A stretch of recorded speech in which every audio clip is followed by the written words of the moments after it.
Kunazo katika nchi hii. Tukiangalia ile ukatili ambayo tumeona kwa uongozi ya Kasongo, kama hii ya kutupangia risasi sisi kama vijana, tutanyamazisha hizo bunduki. Tukiangalia mambo ya torture, abduction na kukatakata mwili ya watu, tutamaliza hiyo isikawahi sikika tena katika nchi hii. Na hiyo madharau ya kutupiga tear gas, ya kubomoa nyumba za watu na biashara za watu, tutamaliza hiyo yote ili Wakenya waweze kuendelea na maisha yao bila kuogopa kudhulumiwa na serikali ambayo wao wenyewe wamechagua. Na hiyo corruption ambayo inaanzia huko juu, tunajua kwamba wanatuibia zaidi ya bilioni 3 kila siku. Tutafunga hizo shimo ambazo wanatumia kutuibia, na hivyo tuweze kupata pesa ya kutengeneza sekta ya elimu, watoto wetu waweze kurudi shuleni, tuweze kupata pesa ya sekta ya afya, hospitali zetu zisimame, Wakenya wapate matibabu mapema, na tuwe na nguvu na afya ya kusukuma maisha yetu mbele, na pia tuweze kuweka pesa katika mikakati ambayo itapatia vijana wetu kazi, tujenge viwanda ambazo zitapanua uchumi na ziandike vijana kazi, na tukiwa na serikali tutaweza pia kupanga watu wa private sector au ni watu wa biashara. Tukiwa na serikali tuwapange sawasawa, wanaweza kututengenezea kazi ambazo zitatosha vijana wetu. Na pia wale wawekezaji kutoka nchi zingine ambao wanaogopa kufanya kazi hapa Kenya kwa sababu ya ufisadi, wakisikia kwamba tumemaliza ufisadi, watakuwa wamefurahi sana kurudi hapa nchi yetu na waongeze zile kazi ambazo vijana wetu wanaweza pata na iwasaidie kwa maisha yao. Kwa hivyo hii itakuwa ni nchi ambayo iko na uchumi mzuri, nchi ambayo iko na demokrasia, na mtakuwa na serikali ambayo inawasikiliza, inawaheshimu na inawafanyia kazi kulingana na vile katiba inasema. Na hiyo yote inatokana na umoja yetu sisi kama Wakenya. Na tukiangalia hiyo vitu tunaongea, hiyo ndio vitu ambayo inafanya watu wengi sana wapande ndege waende nchi zingine wakitafuta mambo kama hayo. Sasa sisi kama Wakenya tuko na nafasi ya kutengeneza hapa nyumbani pakuwe pazuri kama hizo nchi zingine ambazo Wakenya wanapanda ndege wakienda kutafuta riziki huko. Lakini hiyo yote inatokana na umoja yetu. Kwa hivyo naomba kitu yoyote ambayo inaweza kutugawanyisha kama Wakenya tuweke kando ili tuweze kupata hiyo umoja na tuweze kusikia matunda ya umoja yetu na nchi yetu iwe sawa sawa.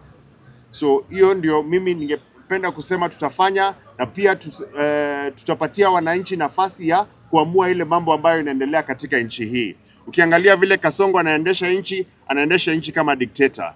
Ukiangalia program ya SHA hakukuja kuuliza wananchi maoni yao kuhusu hiyo kitu. Ukiangalia program ya housing hakuuliza wananchi maoni yao kuhusu hiyo vitu. Na ni kwa sababu hiyo ni mipango ambayo inapangwa kurudisha pesa kwa mifuko ya wakora badala ya kusaidia wananchi. Na hii program ya housing, hata hizo shamba ambazo wanatumia ni shamba zenyu ambazo zimeibiwa. Ndio maana hawezi kuja kukuuliza, kwa sababu utaitisha shamba yako irudi na hiyo mpango ianguke. So sisi tukipata serikali tutaweka mjadala katika nchi mzima, tukuje tuongee na wananchi, mtuambie ni kazi gani ambayo nyinyi pia mnataka serikali yenu iweze kuwafanyia. Kwa sababu hiyo kitu iko kwa katiba kwamba nyinyi mnafaa kupatia idhini yenu kabla kazi yoyote inafanyika katika nchi hii, kabla loan yoyote ifanywe katika nchi hii, kabla project yoyote ifanywe katika nchi hii. So tutaweka public participation vile katiba inasema, na tuwe na agenda ambayo iko na maoni ya wananchi, ili mkue sure kwamba ile mambo inaendelea katika serikali imetoka kwenyu na sio mtu anaenda pale kujifanya akuwe dictator. So hayo ndio yale ambayo tutaanza nayo ili tuweze kuwa na nchi ambayo sisi tunastahili kuwa nayo na ambayo iko katika katiba yetu. Nawashukuru sana kwa kunipa muda wenyu. Muwe na siku njema. Mungu awabariki sana. David Maina for president. Asanteni sana. So tulia. So nitaruhusu only 3 questions. Swali 3 tu. Yes. Sisi umeongea sana, sio? Sisi kama vijana. Sijasikia pale unaguza jenzi, unaelewa? Wewe umeguza tu mambo ya mashamba nini. Sisi kama vijana utatuangalia aje? Tulikuwa tumesema ya kwamba tutapata pesa ya kuweka mikakati ambayo itapea vijana wetu kazi, si ndio? Hiyo pesa wanatuibia bilioni 3 na zaidi kwa siku.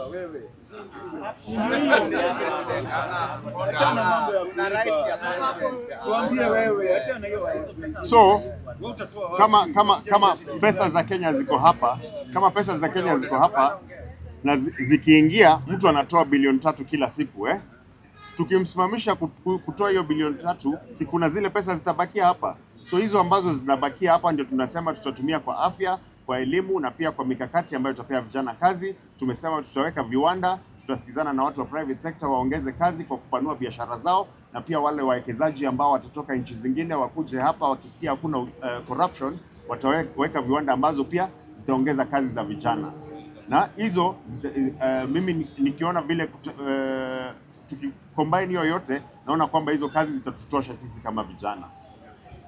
Na pia tukasema kwamba hiyo mambo ya kuumiza vijana, kutufanyia tocha, kutupiga risasi, hiyo yote tunamaliza pia. Wewe programu uko nayo ya vijana? Ndio hiyo tumesema ya uchumi. Okay, sawa. Hiyo umemalizana nayo. Wewe niko na initiative ya Green Belt.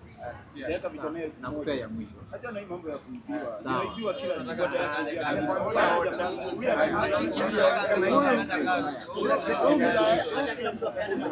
Wacha nijibu hiyo ya mwisho wamesema, kwa sababu unajua tunakuanga na expectation kwamba serikali ndio inafaa kutengeneza kazi. Actually ni private sector inafaa kutengeneza kazi. Kazi zinatengenezangwa na biashara. So serikali ikitengeneza mazingira mzuri ya biashara, biashara zinapanuka na zinatengeneza nini? Kazi. Kwa sababu hata tuko na shida ingine ya kuwa na matumizi ya pesa mingi sana kutoka kwa serikali. So unakuta 50% ya ile taxes tunatoa inaenda kulipa mishahara ya serikali. So ukiongeza kazi hapo kwa serikali inatumia pesa mingi sana. Wacha tuachie wale wa biashara, wao ndio expert wa kutengeneza kazi. I hope nimekujibu. Okay. Mr. President, so far ya sahihi sababu nakumbuka watu sasa wanalilia Ruto na Ruto alikuja na promises kadhaa. So far ya sahihi umefanyia vijana. So wacha niseme hivi, ningependa nijitofautishe na Ruto kwa sababu yeye alikuwa anaambia wananchi ati hamtakuwa mnalipa bundles ya kupiga simu, si ndio?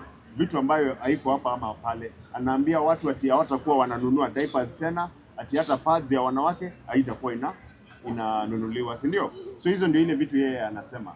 Mimi nasema vitu ambayo iko practical na vitu ambayo hata iko kwa katiba. Katiba inasema lazima tuangalie the basics ya education na health, si ndio? Na hiyo ndio tunasema. Tunasema pia mambo ya kupiga watu risasi iishe. Hiyo ni kitu practical sana. Tuseme mambo ya kuchinja watu na kuweka kwa gunia iishe. Hiyo ni kitu practical pia, si ndio? So mimi sijawahi kuwa kwa serikali mbeleni. Ile reason mimi ninataka kusimama saa hii ni kwa sababu ya ile ukatili tumeona imefanywa kwa vijana. Kwa hivyo tunataka tufike pale sisi pia kama vijana ndio tuhakikishe hiyo mambo isikawahi fanyikia vijana wetu tena ama mwananchi yeyote mwingine na huko So hiyo ndio the reason mimi nasimama kwa hiyo kiti saa hizi. Ile ukatili ambayo tumeona kama vijana. Hatutaki siku yoyote ingine. Sijawahi kuwa kwa nafasi ya kufanya kitu yoyote, lakini ndio naomba tuweze ku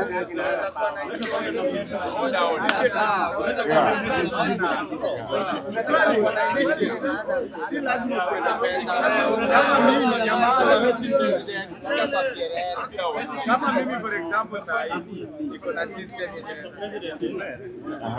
unaona, so far kufikia sasa hivi tunataka tukubali hakuna kitu tumefanya vijana unakubali hivyo vijana wamechoka kudanganya tunakaa hivyo Mr. President, wale wamekusikiza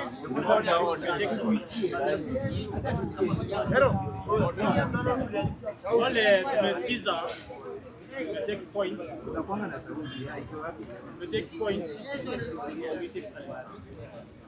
lakini ile kitu ya kuimisha umeeleza mambo ya vijana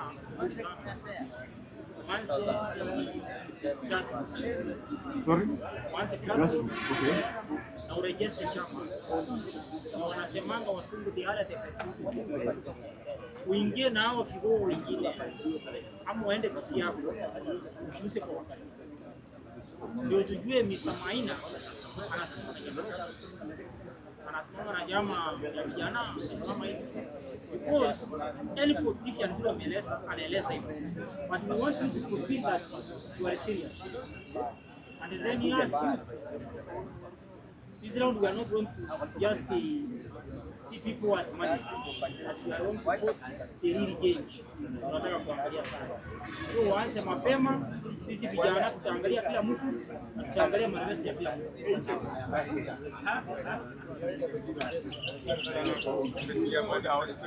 Watu wanataka kusikia, watu wanataka kusikia. Nimesikia penye yote umesema, ningependa kuuliza swali moja. Hii mambo ya house utaifanya aje? Kwa sababu tumesikia umeikashi, na mimi naona mtu amefanya kazi nzuri sana kujenga hizi manyumba affordable housing kila kona. Wewe utafanya aje kuhusu hiyo housing? Hiyo housing utafanya aje? So kitu ya kwanza, katiba inasema kwamba all public land belongs to the people of Kenya. Hakuna kitu kama shamba ya serikali katika nchi hii. Public land ni shamba zenyu. Sasa Kasongo akaenda akachukua public land ambayo ni shamba zenyu, akajenga hizo housing hapo. Hiyo ni kama wewe uende usave pesa yako, ununue kaplot kako, alafu mtu mwingine akuja ajenge nyumba, alafu anakuja kukuuliza utafanya nini. So kitu ya kwanza hapo, kwa sababu hizo shamba ni zenyu, tukiweza kupata usukani, tutakuja kwenyu mseme vile mnataka, kwa sababu ni shamba zenyu ziliibiwa, si ndio? Sorry? Yes, na ni pesa zenyu pia, na pia koti ilikuwa imekataa hiyo, si ndio? Yeye anatujengea manyumba na ni affordable. Wewe utafanya aje kuhusu hiyo housing, ama unamaanisha aje? Ambayo ashajenga enye Wakenya wote wapate, yeye anajenga, watu wanapata. So ile kitu tunasema ni ile serikali ambayo tutapata itakuwa ni serikali ambayo inafuata katiba na katiba inasema hizo shamba ambazo amejengea hizo nyumba ni shamba zenyu, zimeibiwa. Hapo ndio kitu ya kwanza, si ndio? So ni nyinyi wa Kenya ambao mmeibiwa shamba, ni nyinyi wa Kenya ambao mmeibiwa shamba, ambao mtasema vile mnataka kuende na hizo housing. Alafu pia tukiangalia hiyo mambo ya hiyo pesa walikuwa wanakata wa Kenya, ilikuwa imeenda kotini na koti ikasema hiyo kitu ilikuwa na shida. Kwa hivyo ni mpango ambayo ilifanywa bila hata public participation. So iko na shida mingi sana, na itahitaji tuwe na mjadala na wananchi waweze kusema vile wanataka, kwa sababu ni shamba zao ambazo zinatumika kujenga hizo vitu.